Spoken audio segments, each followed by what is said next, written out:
오직 긍휼히 여기시는 하나님으로 말미암음이니라 라는 제목으로 말씀을 증언하도록 하겠습니다. 함께 기도하겠습니다. 하나님 아버지, 이제 우리가 하나님의 말씀을 듣습니다. 우리의 죄와 어리석음을 이 시간 물리쳐 주시고 말씀을 듣고 깨닫도록 성령님이 우리 마음을 밝혀 주시옵소서.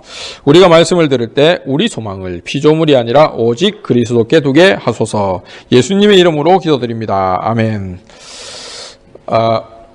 우리는 매주 주일에 예배를 드리러 교회당에 옵니다. 그런데 일요일마다 이제 예배를 드리러 오는 일을 선택한다는 것은 포기하는 일도 그만큼 많다는 뜻이죠.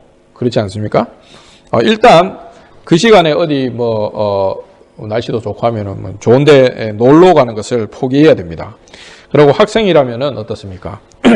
그 시간에 공부를 해도 몇 시간을 더 할 수 있는 그런 기회를 또 포기하는 것이죠. 그 시간에 예배 드리러 가는 대신에 피로를 풀 수 있게 낮잠을 자는 선택을 할 수도 있습니다. 그러나 이런 모든 일들을 뒤로 하고 우리는 시간을 들이고 체력을 들이고 교통비를 써가며 이렇게 교회에 와서 예배를 드립니다. 상식적인 눈으로 보면은 이 모든 것은 내가 선택한다고 말할 수가 있죠. 내가 선택해서 어쨌든 내 책임으로 와가지고 이제 예배 드리고 시간 쓰고 그렇게 하는 것이죠. 그렇습니다. 맞죠? 맞습니다. 그리고 이런 내 행위들을 보시고 하나님 또 이제 나를 선택할 것이다. 이렇게 생각해 볼 수도 있겠죠. 이렇게 이제 어떻게 보면 기브 앤 테이크가 나름 이런 식의 생각에서는 확실하죠. 확실합니다. 내가 마음을 내어서 하나님한테 정성을 드리고 하나님은 나의 정성을 받아주셔서 나를 자기 자녀로 만드신다. 이렇게 우리가 생각을 해볼 수는 있죠. 상식적으로 우리가 그렇게 생각을 해볼 수 있습니다. 이런 이야기가 일반적인 논리로 보면은 완전히 틀렸다고 할 수는 없지요. 우리가 인간관계만 생각해봐도 이런 기브 앤 테이크가 있어야지 어쨌든 성립이 됩니다. 그걸로만 인간관계가 유지되지는 않겠지만 그래도 주고받는 게 있고 좀 정을 줬으면 또 정을 또 받기도 하고 이래 해야지 이게 인간관계가 성립이 되지 일방적인 것은 아니지 않습니까? 그래서 이게 크게 틀린 말은 아닙니다. 아니죠. 아닙니다. 다른 말로 비유를 해보면은 우리가 하나님한테 포인트가 적립되는 그런 행위들을 해야지 하나님의 어떤 선택을 우리도 받을 수 있지 않겠나. 그렇게 생각을 할 수 있다는 것이죠. 그러나 성경은 오늘 우리가 길게 읽은 대로 좀 다른 이야기를 들려주고 있습니다.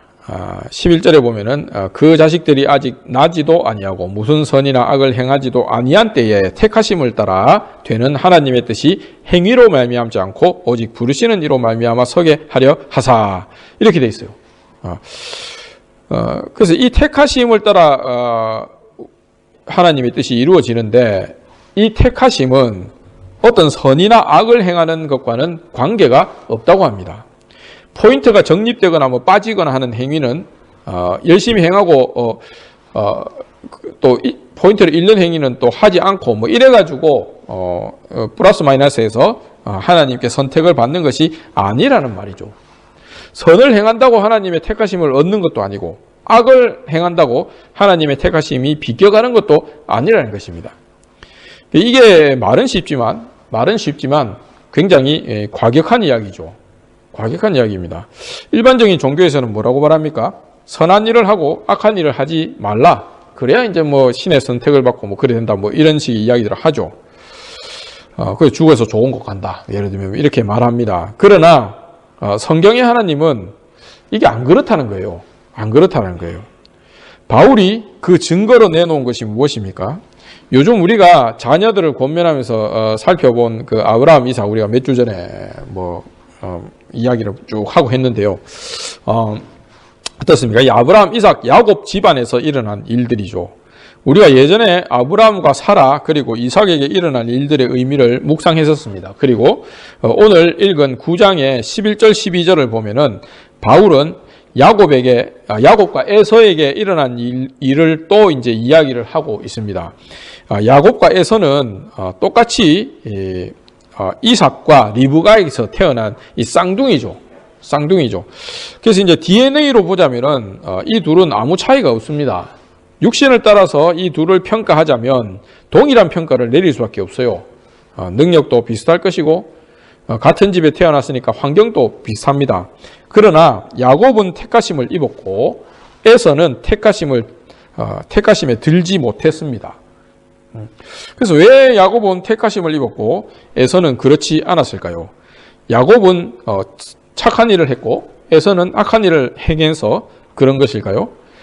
그렇지 않다고 말합니다. 그렇지 않습니다. 하나님의 택하심은 야곱과 에서가 태어나기 전에 이미 이루어졌습니다. 야곱과 에서가 선과 악을 알기 전에 이미 하나님의 택하심은 예정되어 있었습니다. 왜 이렇게 된 것입니까? 이유가 무엇입니까? 로마서 9장 11절에 그 자식들이 아직 나지도 아니하고 아까 읽었죠. 하나님의 뜻이 행위로 말미암지 않고 오직 부르시는 이로 말미암아 서게 하도록 하기 위해서 그렇게 하셨다라는 것이죠. 행위로 말미암지 않고. 우리가 이제 성경에서 행위라고 번역된 이 개역 성경에서 번역된 말은 조금 더 쉬운 말로 하면 그냥 일이요, 일. 그게 더 좀 우리가 잘 알아들 수 있을 것 같아요. 일들, 일의 복수형, 일들. 우리가 일한다, 뭐 이런 이거 있잖아요. 그거. 일들.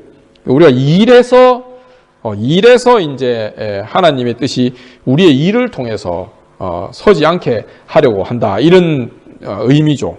행위는 우리가 뭐 일이라는 것은 뭘로 합니까? 몸으로 하는 것이지 않습니까? 육신으로 되는 것입니다.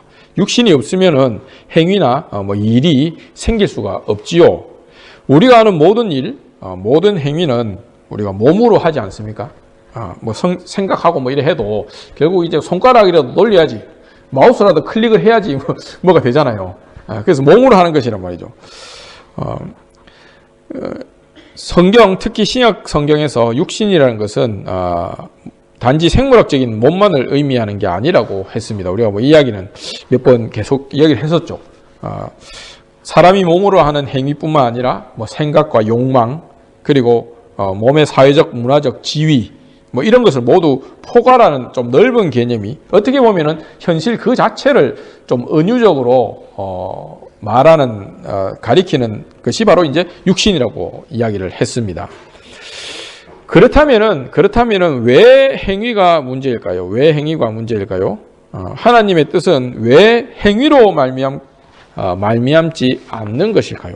왜 행위를 통해, 일을 통해 되지 않는 것일까요?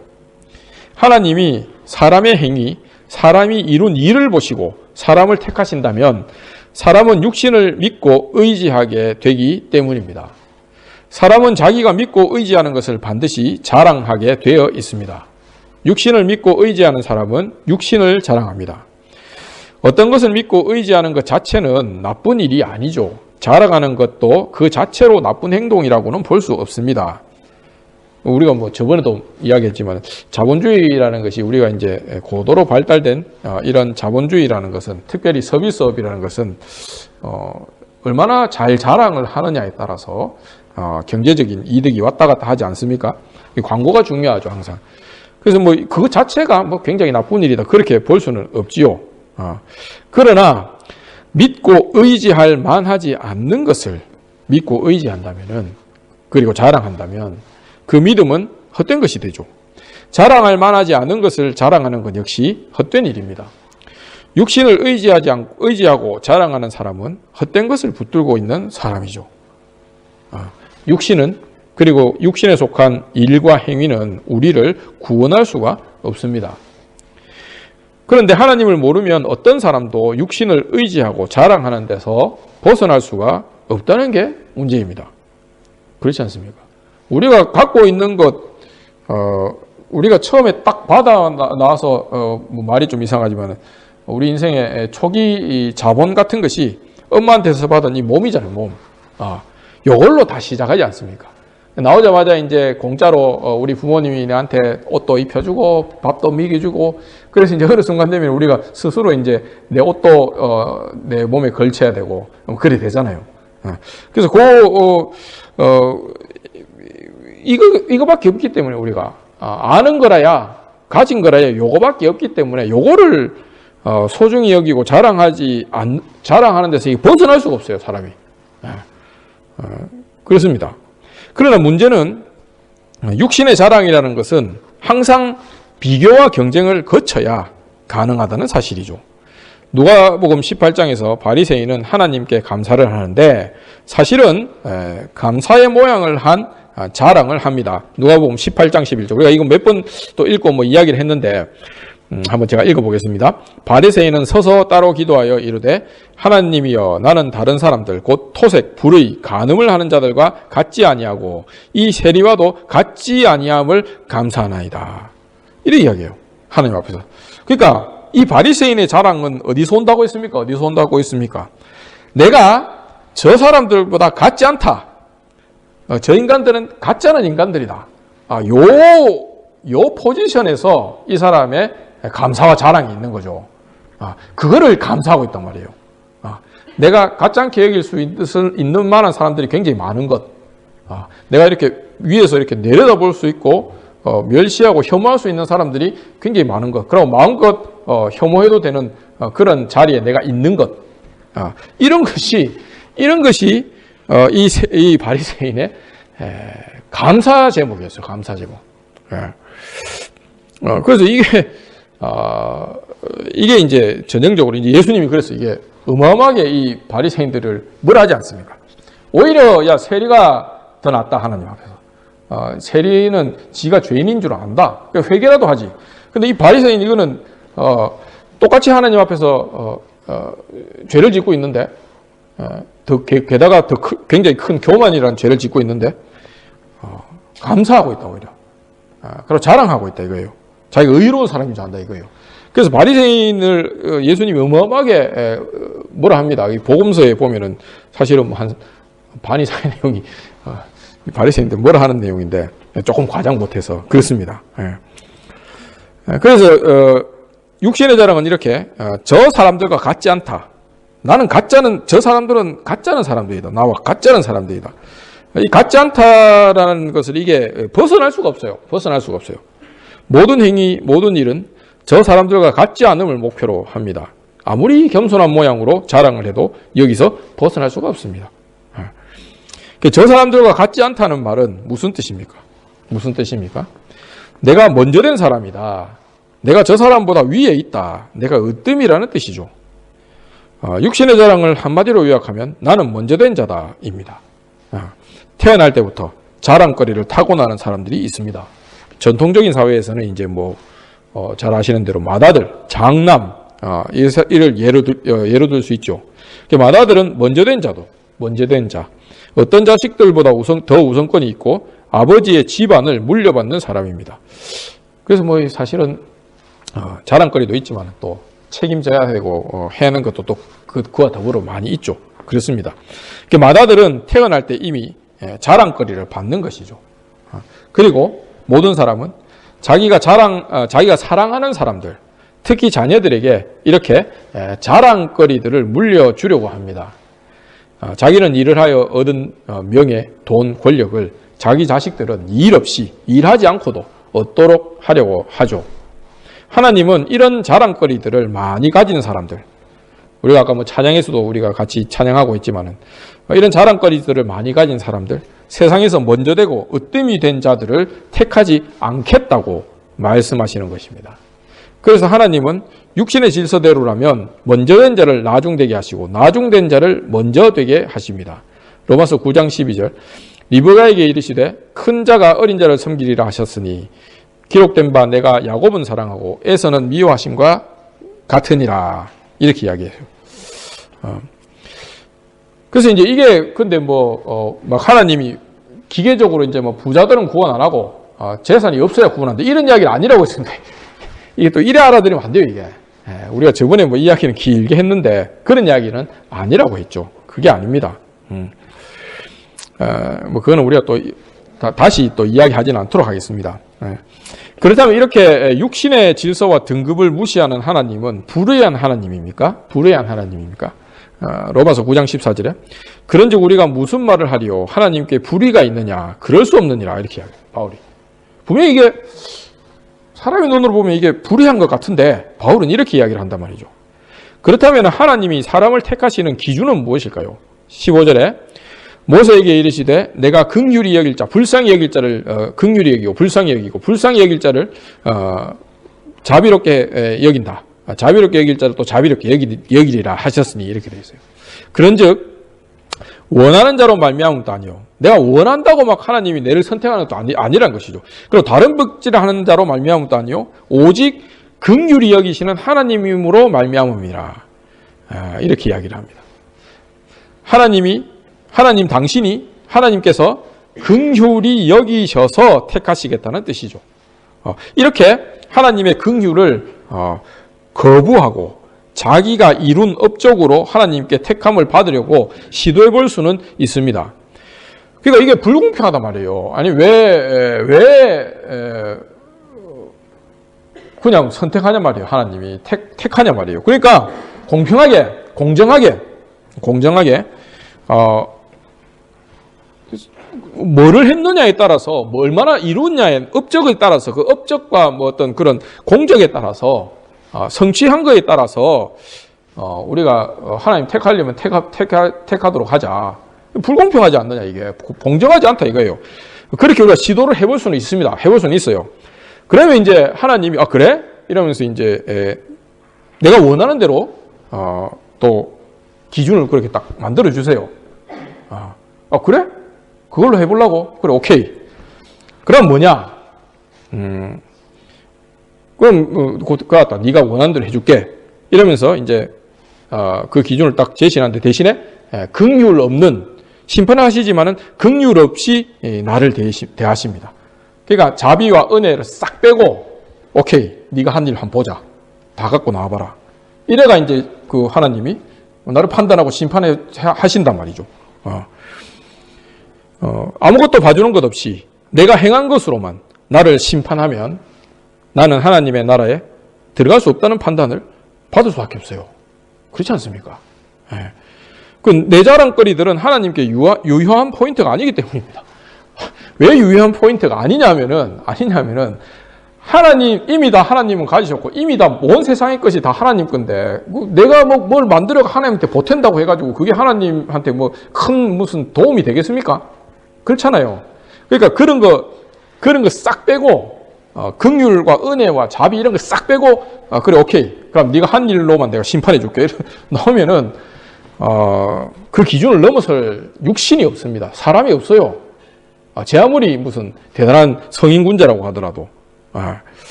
그 긍휼 없이 나를 심판하는 하나님의 기준은 내가 죄가 있는가 없는가죠. 죄가 있냐 없냐 있으면 얼마나 있냐 뭐 이런 거죠. 그 어떤 사람도 죄를 짓지 않고는 살 수 없기 때문에 긍휼 없는 심판을 통해서는 하나님의 나라에 들어갈 수가 없습니다. 우리가 예전에 이야기를 했지만 저번에도 이야기했지만 부처님이 깨닫기 전에 어땠습니까? 부처님 또 한 생으로 안 돼가지고 몇 번을 윤회해가지고 겨우 부처님 되잖아요. 그러니까 우리가 이제 왜 사람들이 윤회를 자꾸 생각하느냐 하면 저번에 말씀을 드렸지만 이게 한 생 가지고 우리가 이 평생 갖고 이게 완벽하게 되기가 어렵다. 어려운 정도가 불가능하죠, 사실은. 성경에서는 불가능하다. 그리고 한 번 죽는 것이 사람에게 정해져 있고 그 이후에는 하나님의 심판이 있다라고 분명히 딱 이야기를 해요. 그런데 사람들이 왜 자꾸 한 생 더 태어나고 또 한 생 더 태어나고 계속 태어나는 것을 생각하느냐 하면은 뭡니까? 야, 이 한 생 갖고 대도 안 한다라는 것을 모든 사람이 다 생각하고 있기 때문이죠.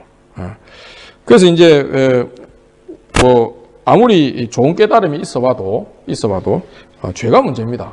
그렇지 않습니까? 하나님 나라에 들어갈 수 없어요.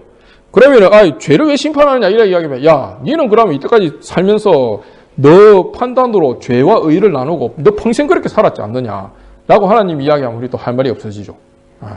그래서 긍휼을 싹 빼고 원하는 대로 심판하면은 나만 할 사람이 없다. 는 것입니다. 그렇다면 이제 하나님의 택하심 안에 들어온 사람들의 자랑거리는 어디에 있습니까? 무엇을 하나님 앞에서 자랑할 수 있습니까? 육신에서는 하나님께 인정받을 만한 자랑거리를 찾을 수 없게 됩니다. 자기의 행위와 일로 말미암아 택함을 받는 것이 아니기 때문입니다. 내가 먼저 된 자다, 으뜸이다, 남들보다 더 낫다, 뭐 금수저다, 은수저다, 뭐 이런 사실로 말미암아 하나님이 나를 택하는 것이 아닙니다.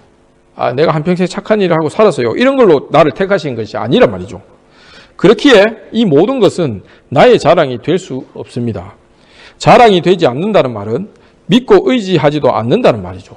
즉 이제 나는 더 이상 육신을 믿고 의지하지 않습니다. 로마서 4장 2절에 만일 아브라함이 행위로서 의롭다 하심을 받았으면 자랑할 것이 있으려니와 하나님 앞에서는 없느니라. 고린도전서 1장 28절에 하나님께서 세상의 천한 것들과 멸시받는 것들과 없는 것들을 택하사 있는 것들을 폐하려 하시나니 이는 아무 육체도 하나님 앞에서 자랑하지 못하게 하려 하심이니라. 31절에 기록된 바 자랑하는 자는 주 안에서 자랑하라 함과 같게 하려 함이니라.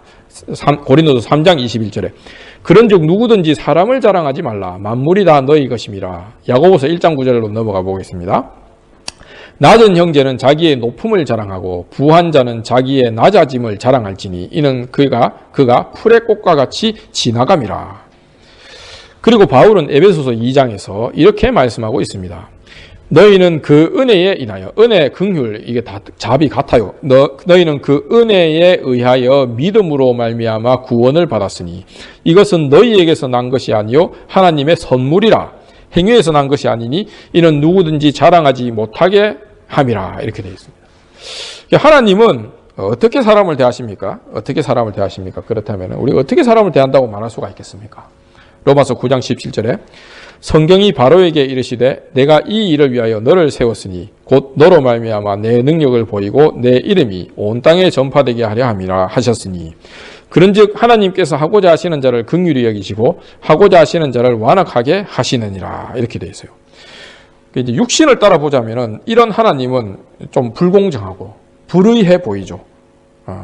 아니 어떤 사람에게는 긍휼을 베풀고 그래서 구원하고 어떤 사람은 완악하게 하는데 아니 어떻게 하나님이 의롭단 말인가? 의롭단 말인가? 이런 생각이 들기 마련입니다. 그리고 곧이어 이런 생각도 듭니다. 로마서 9장 19절에 바울이 그걸 요약을 했어요. 혹 네가 내게 말하기를 그러면 하나님이 어찌하여 허물하시느냐? 누가 그 뜻을 대적하느냐 하리니. 무슨 말입니까? 하나님이 어떤 사람에게 긍휼을 베풀고 또 어떤 사람에게는 완악하게 가만 놔두는 것을 막을 수 있는 피조물은 아무것도 없다. 그러니 어떤 사람이 완악하게 되는 것이 하나님의 뜻이고 이건 누구도 막을 수 없다. 그러므로 하나님이 완악한 사람을 책망하시고 심판하시는 것은 불의하다. 이렇게 이야기를 할 수가 있다는 것이죠. 이제 뭐 성경에 이미 이런 이야기들을 다 해놨어요. 바울 사도가. 성도 여러분, 이 말이 완전히 틀린 말일까요? 틀린 말일까요? 결코 그렇지 않습니다. 맞는 말이에요. 육신의 질서와 논리를 따라 본다면 확실히 맞는 말입니다. 불공정하죠. 불공평하죠. 맞습니다.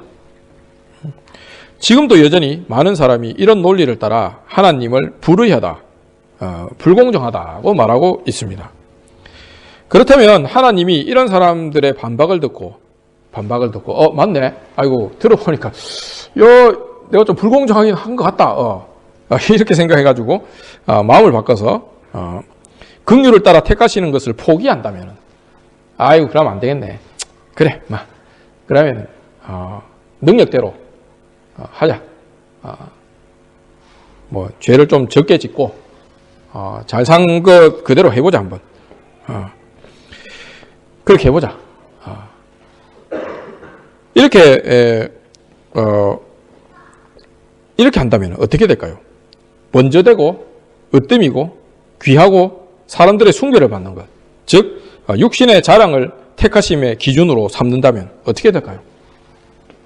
모든 사람은 육신과 함께 망할 것입니다. 하나님은 수많은 사람의 숭배는 받을 수 있을지 모르지만, 왜냐하면 굉장히 공평하고 공정하게 보이잖아요. 그들을 구원하지는 못할 것입니다. 숭배는 받아서 인기는 얻을 수 있어, 하나님이. 와, 이러면서 힘도 세고 전능하잖아요. 근데 공평하기까지 하고. 그런데 어떻습니까? 구원하지는 못해요. 왜냐하면 그렇게 줄 세워서 하면 어쨌든 하나님이 도와주면 안 될 거 아닙니까? 그래야 공정하지. 그러면은 그 카트라인 아까도 이야기했지만 넘을 사람이 없다니까요.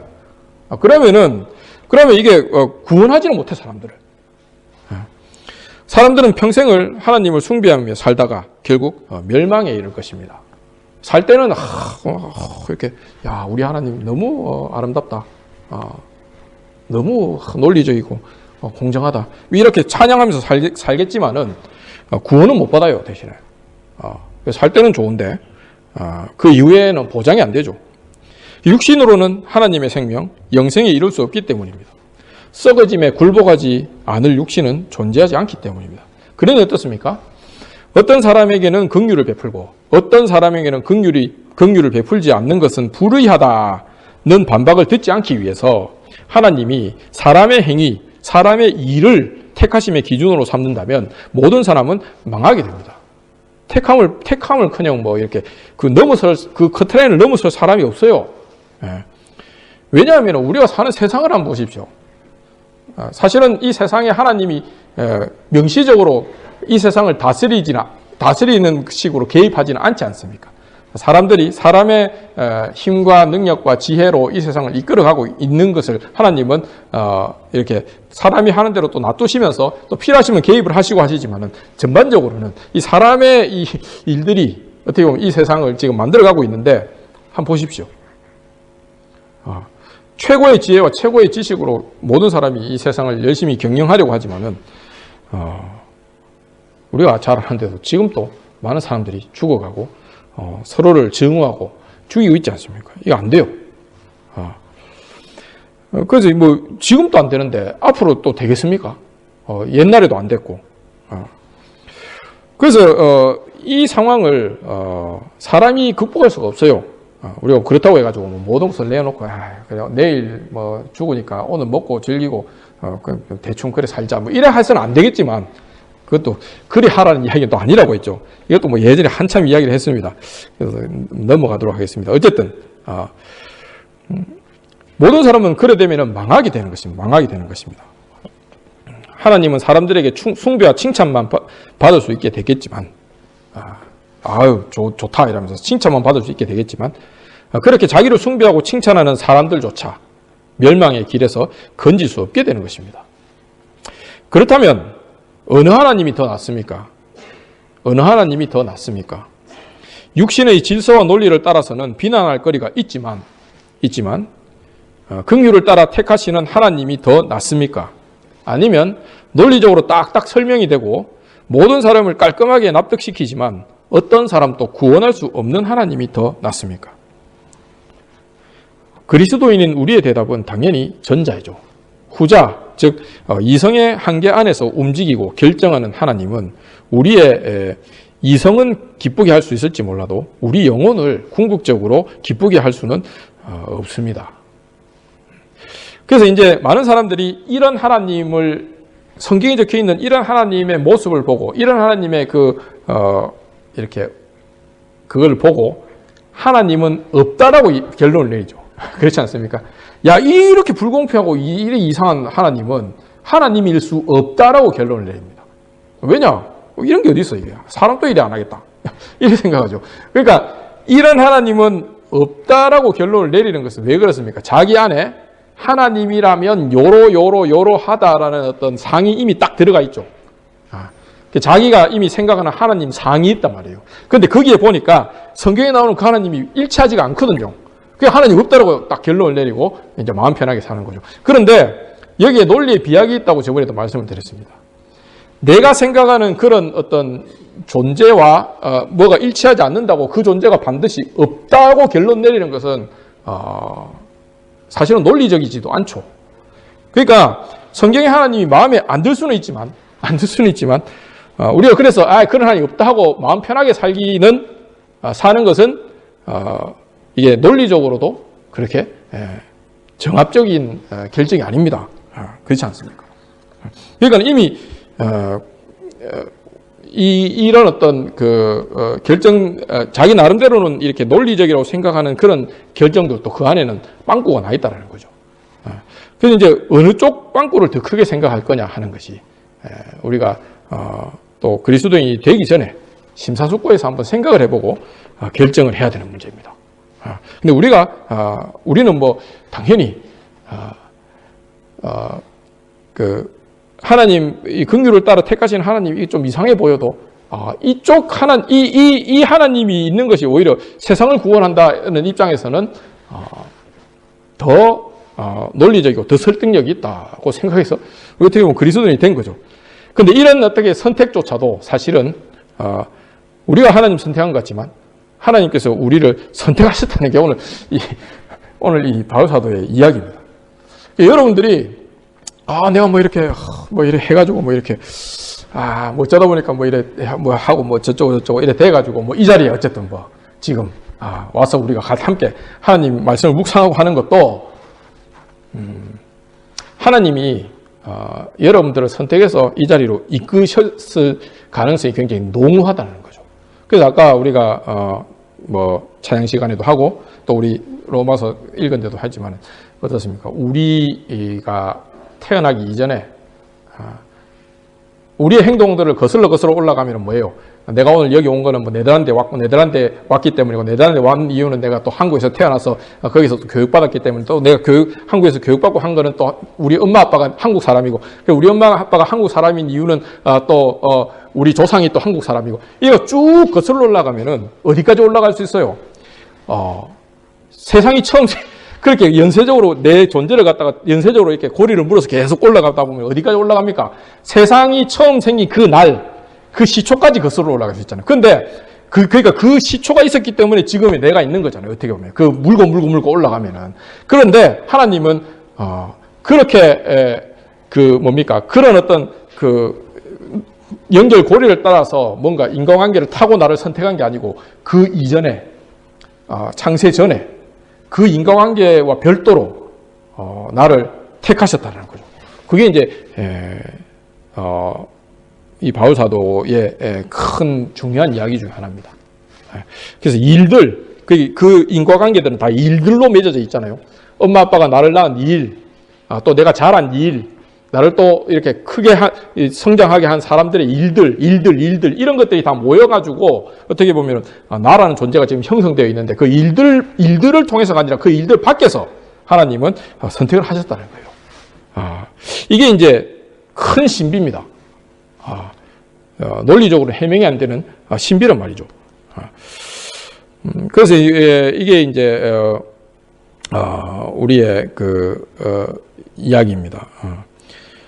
그래서 우리는 아까 이야기했던 그 두 하나님을 섞을 수가 없습니다. 이 하나님을 택하면 저 하나님은 버려야 합니다. 육신을 따라 볼 때는 긍휼을 따라 택하시는 하나님은 매력적이거나 아름답지 않습니다. 우리 이성에는 우리 육신의 행위와 자랑을 따라 택하는 하나님이 먼저 되고 으뜸인 하나님으로 보입니다. 이 하나님을 알고 소유하는 것은 육신의 자랑이죠. 그러기에 많은 사람이 이 하나님을 택하며 뿌듯해합니다. 긍휼을 따라 택하시는 하나님은 지성으로는 어리석고 불의해 보이고 감정적으로는 보잘것없고 어떨 때는 좀 거부감도 들고 약해 보이죠. 그러나 하나님은 자신을 기꺼이 이렇게 어리석고 보잘것없고 약해 보이도록 하셨습니다. 하나님 이걸 모르는 바가 아니에요. 그런데 그렇게 나타나도록 그렇게 나타나셨단 말이죠. 왜 그렇습니까? 육신을 자랑하는 사람들을 걸러내기 위해서입니다. 하나님은 육신을 자랑하는 사람들이 하나님을 택하지 못하도록 미련하고 불의하고 가난하고 약한 모습으로 나타나십니다. 한마디로 하면 뭐라고 했습니까? 십자가의 그리스도 안에서 나타나셨습니다. 고린도전서 1장 19절에 기록된 바 내가 지혜 있는 자들의 지혜를 멸하고 총명한 자들의 총명을 폐하리라 하였으니 지혜 있는 자가 어디 있느냐 선비가 어디 있느냐 이 세대에 변론가가 어디 있느냐 하나님께서 이 세상의 지혜를 미련하게 하신 것이 아니냐. 이는 그들로 보기는 보아도 알지 못하며 듣기는 들어도 깨닫지 못하게 하여 돌이켜 죄사함을 얻지 못하게 하려 함이로다 하시고, 예수님이 또 이야기했던 말씀입니다. 그런 어떻습니까? 고린도전서 1장 25절에 하나님의 어리석음이 사람보다 지혜롭고 하나님의 약하심이 사람보다 강하니라, 이렇게 되어 있습니다. 십자가의 도가 멸망하는 자들에게는 미련한 것이요. 미련하게 들리잖아요. 구원을 얻는 우리에게는 하나님의 능력이라, 바울사도가 이렇게 이야기를 합니다. 내가 긍휼을 따라 택하시는 하나님을 참 하나님이라고 말하기로 작정했다면, 나는 이제 어떤 사람들을 완악하게 그대로 두시는 하나님을 불의하다고 말해서는 안 됩니다. 긍휼을 따라 택하심은 하나님의 택하시는 권한 없이는 이루어지지 않기 때문입니다. 로마서 9장 20절에 이 사람아 네가 누구이기에 감히 하나님께 반문하느냐. 지음을 받은 물건이 지은 자에게 어찌 나를 이같이 만들었느냐 말하겠느냐. 토기장이가 진흙 한 덩이로 하나는 귀 쓸 그릇을 하나는 천이 쓸 그릇을 만들 권한이 없느냐. 만일 하나님이 그의 진노를 보이시고 그의 능력을 알게 하고자 하사 멸하기로 준비된 진노의 그릇을 오래 참으심으로 관용하시고, 또한 영광 받기로 예비하신 바 긍휼의 그릇에 대하여 그 영광의 풍성함을 알게 하고자 하셨을지라도 무슨 말을 하리요. 이 그릇은 우리니 곧 유대인 중에서뿐 아니라 이방인 중에서도 부르신 자니라. 그래서 이제 그 하나님의 그러면 택하심을 내가 어떻게 아느냐? 어떻게 아느냐? 사실은 우리가 하나님 속을 직접 이렇게 들여다볼 수 없기 때문에 그거를 뭐 100% 알지는 못합니다. 그러나 하나님이 말씀하신 것은 뭐가 확실하냐면은 하나님이 택하셨으면은 하나님은 부르십니다. 부르세요. 그래서 여러분들이 복음을 듣고 또 이렇게 어떻게 보면 우리가 하나님의 말씀을 나누고 예배드리는 자리로 부르심을 받았다는 것이 사실은 여러분이 하나님의 택하심 안에 거의 확실하게 있을 수 있다. 뭐 제가 이게 하나님이 아니라서 단어는 못하지만 가능성이 굉장히 크다라는 의미입니다. 게다가 이런 것이 믿어지고 아멘으로 화답이 되고, 그 다음에 내가 하나님의 뜻대로 살겠다는 마음이 생기고, 그 다음에 내가 지금 죽어도 내가 예수 안에서 하나님 나라에 있겠구나라는 그런 확신이 자꾸 생기고, 그 다음에 내 안에 이런 것들로 말미암아 자꾸 기쁨이 생기고, 그래서 내가 이 기쁨을 통해서 나의 힘든 일들도 이겨낼 수 있는 뭐 그런 자꾸 이렇게 뭐가 좀 이렇게 이루어진다면은 뭐 한 90% 이상은 내가 택함 받은 사람이라고 자신을 해도 됩니다. 그게 이제 우리가 이제 일반적으로 이야기하는 구원의 확신이라고 하는 게 그런 거예요. 그러니까 단순히 내가 예수 믿으니까 죄 사함을 얻는 걸 믿으니까 내가 구원의 확신이 있다. 지 마음대로 그 구원의 확신을 확신하는 게 아니고, 그런 하나님의 그 일하심을 자기 안에서 이제 알게 되고, 또 나를 통해서 이렇게 그 하나님의 일하심이 나오는 것을 또 알게 된다면은 거기서 확인을 하는 거지, 확인을 하는 것이죠. 그래서 이제 그 입구가 뭡니까? 바로 이런 것들이 아멘으로 이제 화답이 되기 시작하면은, 아이고, 들어보니까 그럴듯하고 자꾸 믿긴단 말이죠. 이게 아멘으로 자꾸 화답이 되기 시작하면은, 여러분들은 하나님이 택하신 영혼일 가능성이 굉장히 크다라는 거죠. 그래서 뭐 이게, 내가 이런 뭐 믿는데 하나님이 택한 게 아닐 수도 있잖아요. 이런, 의문을 가질 필요가 없습니다. 그냥 오늘 하루 믿기면은, 아이고 감사합니다 하고 주무시면 되고, 또 내일 아침에 일어나서 또 계속 믿기고 있으면 아이고 감사합니다 또 하루 살아가면 돼요. 그 하루가 매일매일 모여서 매일매일 이어진다면, 그리고 그 마지막, 여러분들이 저번도 이야기했지만 하나님께 마지막 숨을 이제 돌려드리고 그 날이 이제 끝난다 하더라도, 육신의 날은 끝난다 하더라도 그 하나님의 그 사랑받는, 긍휼받는 그 상태는 육신의 날이 끝나도 계속되기 때문에 그 이후에도 우리가 하나님과 함께 있을 수 있다는 거죠. 그래서 우리가 하루하루 삽니다. 바울도 말씀하셨지 않았습니까? 두렵고 떨림으로 매일 너희 구원을 이루라는 것이죠. 십자가의 그리스도 안에서 하나님은 미련하고 약한 하나님으로, 그러나 긍휼을 따라 택하시는 하나님으로 나타나셨습니다. 세상은 이런 하나님을 미련하고 약하고 불의하다고 비난합니다. 지 죄 때문에 저래 죽은 거지.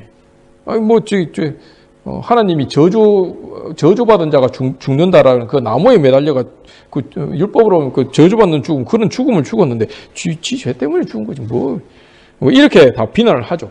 우리가 요즘에는 이제 이게 실감이 잘 안 되지만은 이 십자가에서 죽은 게 어떤 의미인지 그렇습니다. 그 세상은 이런 하나님을 미련하고 약하고 불의하다고 비난하죠. 내 안에서도 내가 이런 하나님을 믿고 있는가, 왜 이런 하나님을 믿고 있는가 하는 자괴감과 수치심이 어떨 때는 고개를 들 때가 있습니다. 야, 진짜 불공평하다. 이런 생각이 들 때가 있죠. 자기 육신을 믿고 의지하며 자랑하기를 포기하지 못하는 사람은 이런 자괴감과 수치심에 밀려 언젠가 하나님 믿는 것을 그만두게 될 수도 있습니다. 그러나 우리는 더욱 십자가의 그리스도를 붙듭시다. 험한 십자가를 붙들고 하나님께 나아갑시다. 십자가의 그리스도 안에서 나타나신 미련하고 약한 하나님의 긍휼을 사모하는 자가 됩시다. 그러나 이 하나님의 약함은 사람보다 강합니다. 이 하나님의 어리석음은 사람의 지혜보다 훨씬 더 지혜가 있습니다. 사람은 아무리 아름답고 논리적인 어떤 것들을 만들어내도 그것이 그 사람을 구원하지 못하죠. 하나님의 어리석음이 사람보다 지혜롭고 하나님의 약하심이 사람보다 강함을 우리 삶에서 체험하는 사람들이 됩시다. 2025년도에는 우리가 정말 이 험한 십자가를 더욱 붙들고 우리 가운데 하나님의 은혜와 자비가 우리 삶에서 계속 나타나는 그런 또 한 해가 또 되었으면 좋겠습니다. 육신을 자랑하지 않고 십자가의 도만 자랑하며 긍휼을 따라 택하시는 하나님을 아버지로 모시고 사는 우리 교회가 되기를 간절히 축원합니다.